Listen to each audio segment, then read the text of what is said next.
అరే ఆగండి ఆగండి మా బాబ్రోస్, వీడియోలోకి వెళ్లే ముందు చిన్న రిక్వెస్ట్, ఈ వీడియోని లైక్ చేస్తారని ఆశిస్తున్నా. అలాగే ఈసారి ఆర్సీబీ కప్పు కొట్టినందుకు ఏ విధంగా ఫీల్ అవుతున్నారో మీ కామెంట్ రూపంలో తెలపండి. అలాగే సబ్స్క్రైబ్ కొట్టడం మాత్రం మర్చిపోకు మా బాబ్రోస్. ఇక మొదలెడదామా? అరే అయ్యరు, 18 ఏళ్ల కల చేతికొచ్చిన కప్పుని ఎలా వదులుకుంటామనుకుంటే చూసారు కదా. క్వాలిఫైర్ 1 లో ఏ విధంగా ఓడిచామో అలాగే ఫైనల్స్ లో కూడా ఓడిచాం, కప్పు కొట్టాం. అది ఆర్సీబీ పవర్ అంటే. కింద మీద ఊపు. ఐపీఎల్ కప్పు ఆర్సీబీదిరా బాబు. అయినా విరాట్, ఐపీఎల్ కప్పు మీకు కొత్తది కావచ్చు, కానీ నాకు కాదు. లాస్ట్ ఇయర్ కేకేఆర్ కి కప్పు కొట్టించా. ఈ సీజన్ దాదాపుగా వచ్చేసినంత పని అయింది, కానీ లాస్ట్ లో జస్ట్ మిస్ లో పోయింది. అరే మా బ్యాటర్స్ కి ఏమైందో తెలియదు, కానీ నేను అవుట్ అయిన తర్వాత వచ్చిన వాళ్ళు వచ్చినట్లే అవుట్ అయిపోయారు. నేను కింద గ్రీస్ లో ఉంటే కథ మొత్తం వేరే ఉండేది. అయినా మీ టైం బాగుంది, కప్పు కొట్టారు. లేకపోయింటేనా ఈ అయ్యర్ గాని పవర్ అంటే చూపించేవాడిని.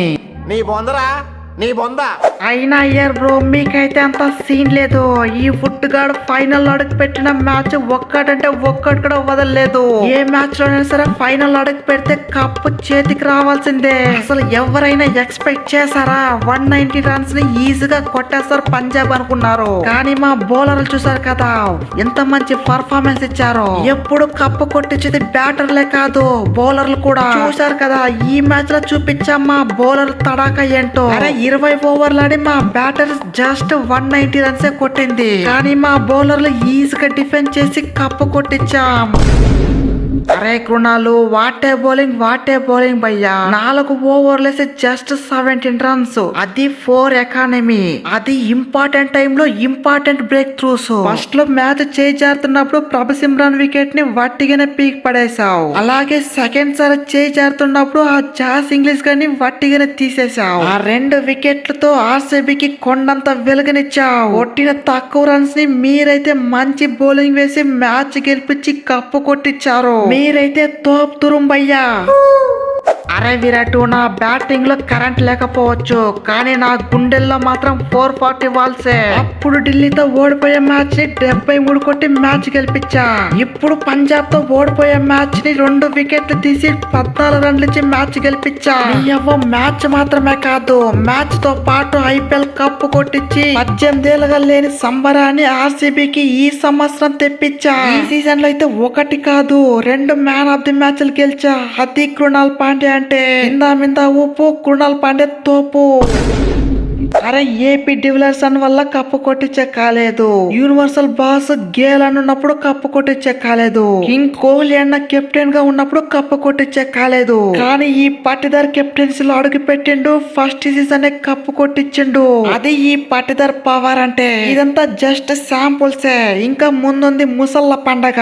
ఇదే ఫామ్ ని కంటిన్యూ చేస్తాం, వరుసగా 2-3 కప్పులు లేపి పడేస్తాం. ప్రతి సీజన్ ఎవడు చూసినా Esala cup lollipop, Esala cup lollipop అంటూనే వచ్చారు, కానీ ఈ సీజన్ లో ఫైనల్ గా కప్పు కొట్టినాం. నీ అవ్వ ఇక తగ్గేదే లే, ఆర్సీబీకి కప్పు ఉందిరా బాబు. అరే ఏమైంది భయ్యా మీకు? బౌలింగ్ లో ఇంత మంచి పర్ఫార్మెన్స్ ఇచ్చాం, బ్యాటింగ్ లో ఇంత దరిద్రంగా ఫెయిల్ అవ్వడం ఏంటి? మరి జస్ట్ 6 అంటే 6 రన్స్ తో ఓడిపోయినా. ఇచ్చిందే జస్ట్ 190 రన్స్, కానీ మీరేమంటే 190 రన్స్ చేసే కాలేదు. ఉన్న గోల్డెన్ ఆపర్చునిటీ తలదన్నారు. ఇక కప్పు మీద ఆశలు వదులుకోవాల్సిందేనేమో. అరే ఎక్కడ హర్షదీప్, నా పుల్ల అట్లా పోయిందో ఏమో గాని ఒక్కడంటే ఒక్కడక్కడ సరిగ్గా లేదు. మ్యాచ్ మొత్తం పోవడానికి కారణం ఆ నేహల్ వదరగాడే. అరే 3 ఓవర్లు ఆడి జస్ట్ 15 రన్లు కొట్టిండు. అయితే కొట్టాలి, లేకపోతే అవుట్ అవ్వాలి, కానీ బాల్ మొత్తం తినేసి మ్యాచ్ మొత్తం ప్రెజర్ లో పెట్టిండు మెంటల్ నా కొడుకు. లేకపోతే ఆ స్టైనిస్ వచ్చి మ్యాచ్ అన్న గెలిపించేవాడేమో. అరే అయ్యారనా, అప్పుడు నా వంతు నేను ట్రై చేశా, కానీ ఆ వదేరా మాత్రం మొత్తం బాల్ తినేసిండు. అట్లీస్ట్ స్ట్రైక్ నాకన్నా ఇచ్చింటే 6 లన్నా కొట్టేవాడిని, కానీ ఓవర్లీ లడ్డూలు మింగినట్టు మింగేసిండు. అప్పుడు లాస్ట్ ఓవర్ లో ఫస్ట్ బాల్ 6 మిస్ అయిపోయింది, లేకపోయింటేనా ఈజీగా మ్యాచ్ గెలిపించేవాడిని. అదరా నాన్న, వీడియో నచ్చితే వీడియోని గట్టిగా లైక్ చేయరా, అలాగే సబ్స్క్రైబ్ చేయడం మాత్రం మర్చిపోకరా నాన్న. మళ్ళీ ఇంకొక వీడియోలో కలుసుకుందాం రా, అంతవరకు టాటారా నాన్న.